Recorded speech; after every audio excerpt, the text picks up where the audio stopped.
시청자 여러분 안녕하십니까? 뉴스플러스 시작합니다. 광명시가 운영하는 청년동이 경기도 내 최우수 청년 공간으로 선정됐습니다. 군의군의 대구 편입을 앞두고 대구시와 경북도, 군의군이 상생 간담회를 열었습니다. 충북도가 투자 유치 60조 원 목표의 55%인 33조 원을 달성할 예정입니다. 포항시가 형산강권역 호국 역사문화재를 개최했습니다. 제주도가 싱가포르 제주사무소 개소식을 개최했습니다. 뚜렷한 산업 기반이 없는 광주의 도시 경쟁력을 강화시키기 위한 다양한 시도와 논의가 최근 활발히 이뤄지고 있습니다. 이 가운데 광주의 인공지능과 바이오 생명, 문화를 결합한 이른바 ABC 산업을 집중 연계 육성해야 한다는 주장이 제기돼 관심을 모으고 있습니다. 인공지능 집적단지 조성이 속도를 내고 있는 광주의 AI 산업. 전남대 조선대 병원 등 대형 병원과 화순 백신 산업 특구를 통한 바이오 생명 산업.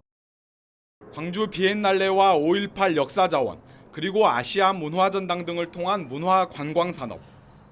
AI의 A, 바이오의 B, 컬처의 C를 합한 ABC 산업을 통해 광주의 경쟁력을 높여야 한다는 필요성이 제기되고 있습니다. ABC 산업이 광주에 활성화되고 우리 새로운 일자리를 만들고 우리 기업들이 창업을 하고 우리 광주의 경제가 번성하는 길이라고 저는 생각합니다. 정작 광주에서는 큰 관심을 받지 못하지만 세계적으로 인정받고 있는 광주 비엔날레와 같이 우수한 지역의 자원을 적극 육성하는 것이 시급하다는 제안도 이어졌습니다. 제가 제일 아쉬운 거는 우리가 우리 스스로를 모르는 것. 광주 비엔날레를 통해서 국제적인 도시가 될 수 있고 광주 비엔날레가 곧 우리의 먹거리가 될 수 있다고 생각합니다. 또 광주 도심의 공간을 재창조할 수 있는 마스터 플랜과 이를 뒷받침할 법률 제정, 그리고 광주를 넘어 국가적 프로젝트로 만들어야 한다는 분석도 나왔습니다. 큰 비전이 좀 부족하지 않았나 좀 생각되고요. 그것을 구체적으로 시행하기 위한 어떤 전략이라든지 또 다각적인 어떤 노력들이 좀 부족하지 않았나 생각됩니다. 광주를 더 이상 낙후된 과거의 도시로 두어서는 안 된다는 공감대는 마련된 상황. 정치권과 지자체, 연구단체 등이 머리를 맞대고 가장 효과적인 도시 경쟁력 확보 방안을 시급히 만들어야 한다는 목소리가 커지고 있습니다. 수도권 소식입니다. 광명시가 운영하는 복합문화공간 청년동이 경기도 내 최우수 청년 공간으로 선정돼 사업비를 지원받습니다. 광명시 청년동이 경기도 우수 청년 공간 공모에서 최우수 청년 공간으로 선정됐습니다. 경기도는 시의 지원과 운영기관의 열정, 청년들의 적극적 활동이 조화를 이룬다는 점을 높이 평가했습니다. 특히 지역 내 청년의 자립과 성장이라는 지향점이 뚜렷하고 공간을 이용하는 청년들의 수요를 세심하게 파악하고 반영해온 점도 높은 평가를 받았습니다. 박승원 광명시장은 청년과의 소통과 참여를 통해 꾸준히 청년 정책을 발전시켜온 광명시의 노력을 인정받았다고 평가하고 앞으로도 광명 청년들이 능동적으로 사회활동에 참여하고 자립할 수 있도록 청년 정책을 펼치겠다고 말했습니다. 한편 광명시는 지원받은 사업비를 청년 주간 운영비를 비롯해 청년 예술과 리서치, 청년 살롱 프로그램 운영 등에 활용할 예정입니다. 광역시 소식입니다. 대구시가 6.25 전쟁의 역사적 교훈을 되새기고 참전 유공자의 희생과 공헌을 기리는 6.25 전쟁 73주년 행사를 열었습니다. 기념 행사에는 홍준표 대구시장, 6.25 참전 유공자, 보훈단체장 등 200여 명이 참석한 가운데 6.25 참전 용사의 희생과 헌신에 감사의 마음을 전했습니다. 특히 6.25 전쟁의 과정을 담은 미디어 영상 상영을 통해 전쟁의 역사적 교훈을 되새기고 시민의 안보의식을 고취하는 등 행사의 의미를 더했습니다. 홍준표 대구시장은 나라를 위해 헌신하신 호국 영웅과 6.25 참전 용사께 존경과 감사의 마음을 전하고 6.25 전쟁 제73주년을 맞아 나라 사랑 정신을 되새기는 시간이 되길 바란다고 말했습니다. 군의군의 대구 편입을 앞두고 대구시와 경북도, 군의군이 상생 간담회를 진행했습니다. 대구시가 편입을 앞두고 지난 22일 시청 동인청사에서 김종한 대구시 행정부시장과 김학홍 경북도 행정부지사, 이상현 군의군 부군수가 함께하는 상생화합 간담회를 열었습니다. 간담회에서는 대구광역시와 경상북도, 군의군 간 다양한 형태의 교류 협력 사업을 발굴하고 대구 경북 상생 발전을 위해 지속적으로 소통하면서 상호 협력하기로 뜻을 모았습니다. 그동안 대구시는 추진 상황 보고회와 각종 실무회의를 수시 개최하며 군의군 대구시 편입에 따른 주민 불편 최소화와 행정 공백 방지를 위해 편입에 따른 사항을 면밀히 점검해 왔습니다. 특히 지난 14일에는 최종 추진 상황 보고회를 열어 군의군 대구시 편입에 따른 실국별 준비 상황을 최종 점검하는 등 대구시의 새로운 식구가 될 군의군을 맞이할 준비를 마친 바 있습니다. 계속해서 강원도 소식입니다. 평창군이 군민들의 건강한 식생활을 위해 위생교육을 실시했습니다. 이번 교육은 관내 일반 음식점을 운영 중인 기존 영업자들을 대상으로 진행됐습니다. 위생교육은 영업신고 개시일 1년 이상 된 영업자가 매년 이수해야 하는 법정 의무교육입니다. 매년 3시간 온라인 또는 집합교육으로 이수해야 하며 이수하지 않을 시 식품위생법에 따라 과태료가 부과됩니다.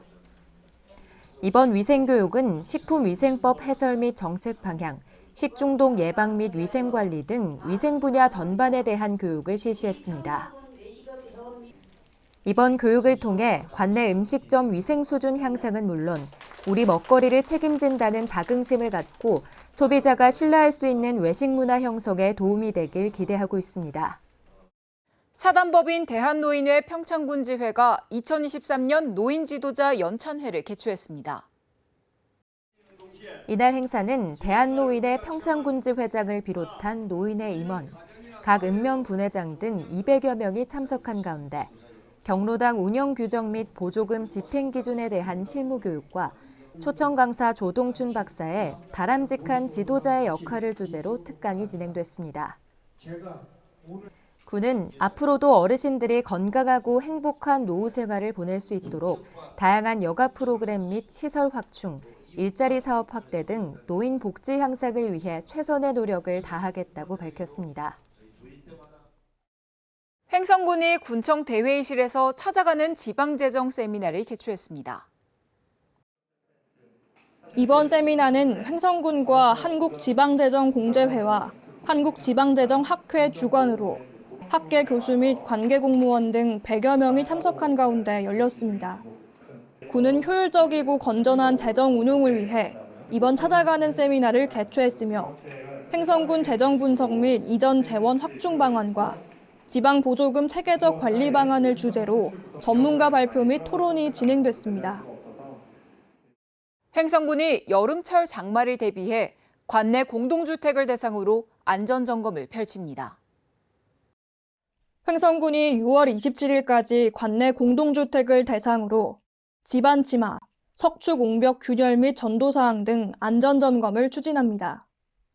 대상은 총 44개 단지로 아파트 28곳, 연립주택 등 16곳이며 대형 아파트 단지와 임대아파트는 관리주체가 자체 점검하도록 했습니다. 점검 결과 취약사항은 신속한 조치를 위해 관리주체에 즉시 통보하며 긴급조치가 필요한 사항은 장마 전 보수 보강 조치를 진행하는 등 지속적인 안전관리를 추진할 계획입니다. 충청도 소식 전해드립니다. 충북도가 민선 8기 출범 1년 만에 투자 유치 33조 원을 달성할 예정입니다. 이는 민선 8기 투자 유치 목표 55%에 달하는 수치인데요. SK하이닉스와 LG에너지솔루션 등을 유치해 투자에 박차를 가하고 있습니다. 도는 지난 1년간 반도체와 2차 전지, 바이오 등 첨단 산업 분야 핵심 앵커 기업인 SK하이닉스와 LG에너지솔루션 등을 유치했습니다. 도는 민선 8기 2000년도 투자 유치 전략 발표에서 균형 발전을 위한 투자 유치 지원 확대와 기업 투자 집적화 등을 강조했습니다. 특히 저발전 지역에 대한 투자 보조금 분담률을 확대하고 신산업 분야 앵커 기업의 유치도 함께 추진할 예정입니다. 또한 클러스터별 연관 기업 유치를 강화해 기업 투자 파급 효과를 극대화한다는 계획입니다. 충북도가 지역 균형 발전을 위한 투자 협약식을 진행했습니다. 김영환 충북도지사와 6개 지역 군수, 코스닥 상장사 등이 참여했습니다.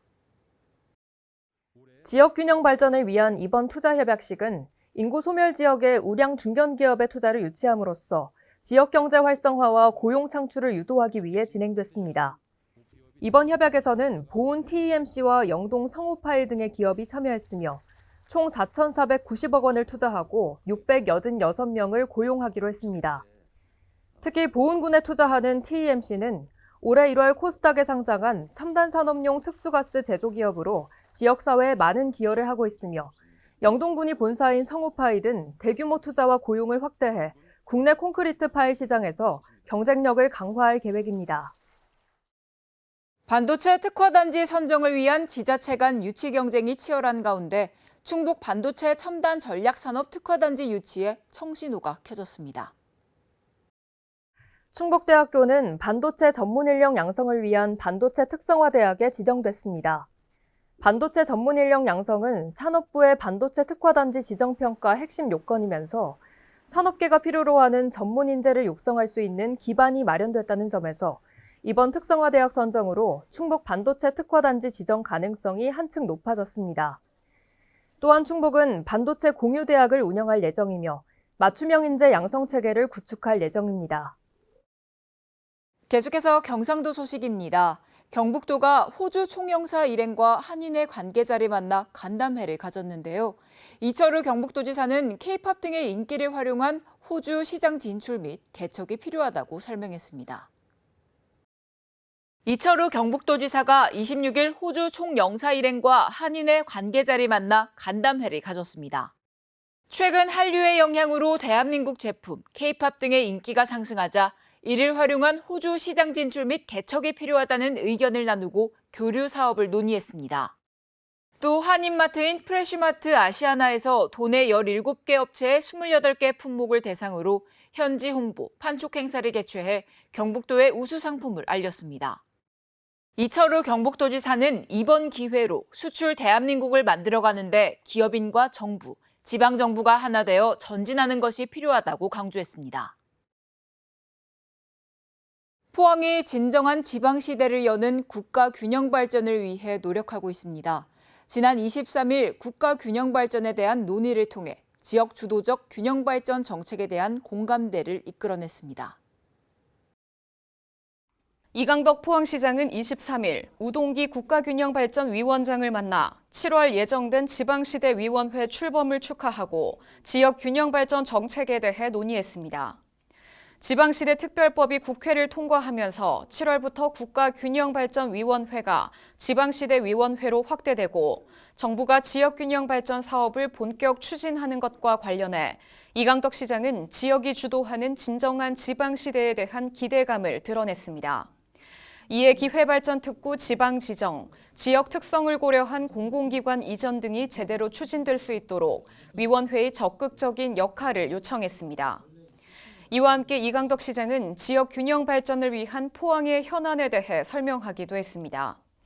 먼저 7월 최종 발표를 앞둔 2차 전지 특화단지 포항 지정의 당위성을 피력하며 특화단지 지정을 통해 양극재 집적화 생산단지를 조성할 것이라는 계획을 밝혔습니다. 또 의사과학자 양성을 위한 포스텍 연구중심의대 및 이와 연계한 스마트 병원 설립 등에 대해 얘기하며 지역 균형 발전 측면에서의 의료 불균형에 대한 근본적 대책이 필요함도 강조했습니다. 포항의 호국 역사를 돌아보고 그 정신을 기억하는 형산강권역 호국 역사문화제가 열렸습니다. 6.25 전쟁 최후의 보루였던 포항에서 열린 첫 호국 역사문화제. 호국 보훈의 달 6월의 끝자락에서 숭고한 희생정신을 되새겼습니다. 포항시는 지난 24일과 25일 양일간 6월 호국 보훈의 달을 맞아 나라를 위해 헌신한 순국 선열 및 호국 영령들을 기리는 포항 형산강권역 호국 역사문화제를 개최했습니다. 포항의 호국 정신을 기억하다라는 주제로 열린 행사에서는 호국 영화제와 기념식, 역사 특강, 다양한 전시 및 체험 행사 등이 진행됐습니다. 올해 처음으로 열린 이번 호국 역사문화제에는 관내 12개 보훈단체가 함께해 그 의미를 더했으며 문화제를 통해 6.25 전쟁의 역사적 교훈과 선조들의 고귀한 희생 정신을 되새기고 보훈 가족에게 존경과 감사의 마음을 전하기도 했습니다. 이어서 광주 전남 소식입니다. 순천의 한 초등학교에서 행정실장이 흉기를 들고 난동을 부린 사실이 1년 만에 알려져 충격을 주고 있습니다. 학교는 즉각 전남교육청에 보고하지 않아 은폐 논란이 일고 있고 뒤늦게 사건을 알게 된 전남교육청조차 흉기 난동에 대해 아무런 징계를 내리지 않은 것으로 확인됐습니다. 순천의 한 초등학교 행정실장이 흉기로 부하 직원을 위협하며 난동을 부린 건 지난해 6월 27일. 자신의 책상 서랍에 보관하고 있던 흉기를 꺼내 들고 평소 사이가 좋지 않았던 부하 직원 A씨가 있던 교장실을 찾아간 겁니다. 비명 소리를 듣고 쫓아온 다른 교직원들이 설득해 흉기를 빼앗고 나서야 행정실장의 난동은 끝이 났습니다. 근데 이제 그 뒤에 들어보니까 이제 그 친구가 그 우울증을 앓고 있다고 그러더만요. 하지만 학교 측은 학교에서 흉기 난동이 벌어졌는데도 순천교육지원청에 보고조차 하지 않았습니다. 그냥 조용히 학교에서 끝내는 게 좋겠다, 교장선 입장에서. 그래서 이제 보고를 안 한 거지. 흉기 난동 사건은 지난해 11월 경찰에 신고됐지만 서로 합의가 이뤄져 끝나는 듯 싶었습니다. 하지만 지난 4월 A씨가 행정실장이 200여 통의 갑질 전화와 문자를 보내 괴롭히고 있다며 교육청에 신고해 감사가 진행되는 과정에서 흉기 난동 사건이 알려지게 됐습니다. 전남교육청은 흉기 난동에 대해 양측이 합의했다며 책임을 묻지 않고 갑질에 대해서만 경징계 처분을 내렸습니다. 형사처벌이 될 만한 충분한 사안임에도 불구하고 이걸 학교 자체 내에서 경징계로서만 그냥 처분하고 말았다는 것은 학교 내에서라든지 학교 밖에서의 모든 것들이 저는 불안하게 느껴질 수밖에 없는 상황이라서 이 부분에 대해서는 다시 한번 재고를 해야 되지 않을까. 학교 안에서 교직원이 벌인 초유의 흉기 난동 사건. 하지만 흉기 난동에 대해 아무런 징계나 처벌이 내려지지 않으면서 도를 넘는 제 식구 감싸기라는 비판이 일고 있습니다. 화순군이 청년 주거 안정을 지원하기 위해 시행한 만원 임대주택에 무려 8대1의 경쟁률을 기록하며 높은 관심을 끌었는데요. 화순군의 파격적인 정책이 호응을 얻자 전국 지자체에서도 앞다퉈 벤치마킹에 나섰습니다. 지난 18일 추첨 경쟁률 8.8대 1을 기록하며 큰 호응을 끌어낸 화순군 만원 임대주택 정책. 당첨된 50세대는 다음 달부터 아파트에 입주해 보증금 없이 월세로 단돈 10,000원만 내면 최대 6년 동안 살 수 있게 됐습니다. 실감이 안 나고요. 너무 좋습니다. 좋은 정책 활용해서 청년하고 신혼부부들이 좀 좋은 여건을 혜택을 받았으면 좋겠습니다. 지역 소멸을 막고 청년 주거 안정을 지원하기 위해 시행한 사업이 인기를 끌자 화순군은 올 하반기엔 50세대를 추가 공급하고 해마다 100세대씩 공급하기로 했습니다. 국가에다가 건의를 할 겁니다. 인구 소멸기금을 많은 주택에 앞으로 지원토록 해서 화순에서부터 시작을 해서 전국적으로 이렇게 파급 효과가 나간다면 청년들에게 꿈과 희망을 주지 않을까. 전국 지자체들도 화순군의 만원 임대주택 정책을 벤치마킹하기 시작했습니다. 강원도와 전북 남원은 물론 광주광역시와 전남 지역 다른 시군들도 사업에 관심을 보이며 화순군을 방문해 현장 조사를 하고 있습니다. 특히 나주시는 이르면 오는 9월부터 청년들에게 임대주택을 공급하기로 했습니다. 사업 시행을 위한 사전 절차를 밟고 보건복지부 승인만을 앞두고 있습니다. 이맘때면 농번기에 접어든 농어촌마다 일손이 부족해 걱정입니다. 인력이 없어 외국인 노동자로 대체하고 있는데 소개소를 이용하거나 브로커를 통해 인력을 구하다 보니 인건비가 큰 부담입니다. 이런 걱정을 줄이기 위해 지자체가 나서 외국인 계절 근로자를 지원하고 있어 큰 도움이 되고 있습니다. 완도 금일도 해상. 양식장 곳곳에서 다시마를 수확하는 손길이 분주합니다. 넘실대는 파도에도 육중한 다시마줄을 끌어올리고 세척하는 힘든 작업이 반복됩니다. 이곳의 360여가에서 다시마를 수확하는 데 필요한 인력은 2천여 명 정도. 가족과 친인척까지 끌어모아도 절반에 못 미쳐 외국인 근로자를 쓸 수밖에 없습니다. 소개소를 통해 인력을 구하면 그나마 다행이고 어쩔 수 없이 브로커를 통해 불법 체류자를 구하는 일도 다반사입니다. 이렇다 보니 인건비도 제각각이고 도중에 이탈하는 경우도 빈번해 애를 태우고 있습니다. 이런 어려움을 해소하기 위해 완도군이 베트남, 필리핀, 라오스 지방정부와 협약을 맺고 단기 근로인 외국인 계절 근로자 제도를 도입했습니다. 개인이 인력을 구할 경우 하루 일당이 20만 원을 호가하지만 계절 근로자는 200만 원 안팎의 월급제로 3개월 동안 고정 배치가 이루어집니다. 부족한 일손을 어민들이 수시로 이렇게 공부할 수 있다는 것이 가장 장점이라고 보고요. 급여, 일당 이런 부분들이 굉장히 저렴해지고 일손을 구하는 데 손쉬워졌다고 보시면 됩니다. 올해 배치된 계절 근로자는 344명. 저렴한 인건비와 합법적인 고용 덕에 어민들은 만족감을 나타내고 있습니다.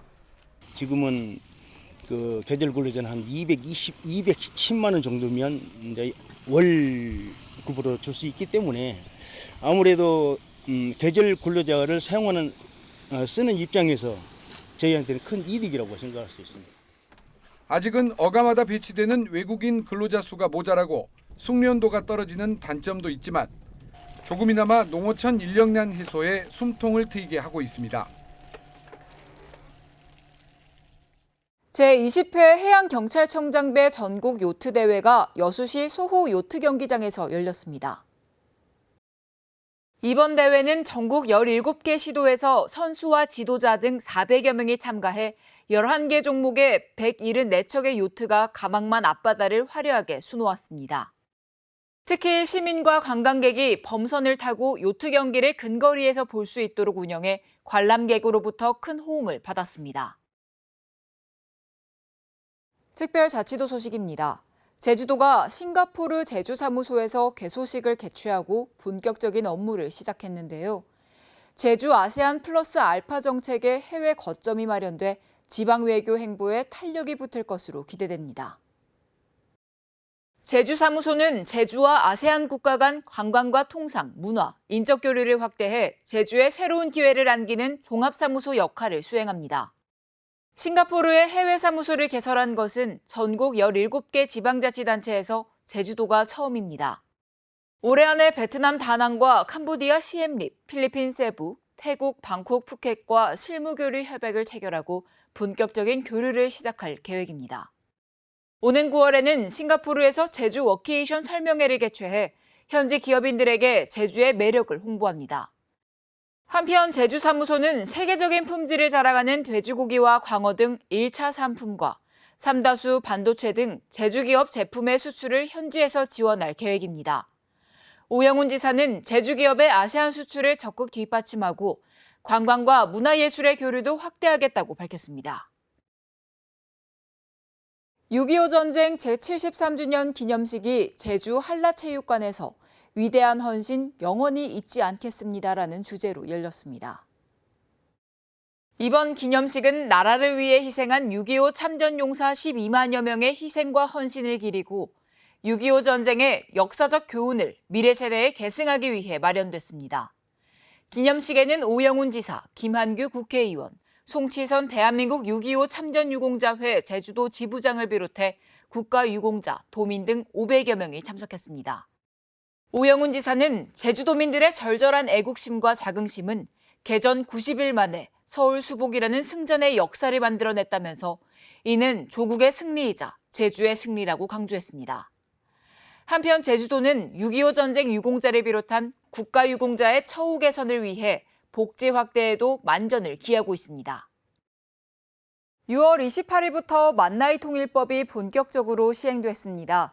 이제 모든 국민이 1살에서 2살까지 어려지는 효과가 나타나는데요. 민법상 나이는 모두 만 나이로 계산하고 표시할 예정입니다. 다만 취약 연령, 주류나 담배 구매, 방역 의무, 공무원 시험 응시는 만 나이를 적용하지 않으니까요. 참고하시기 바랍니다. 뉴스 마칩니다. 시청해주신 여러분 고맙습니다.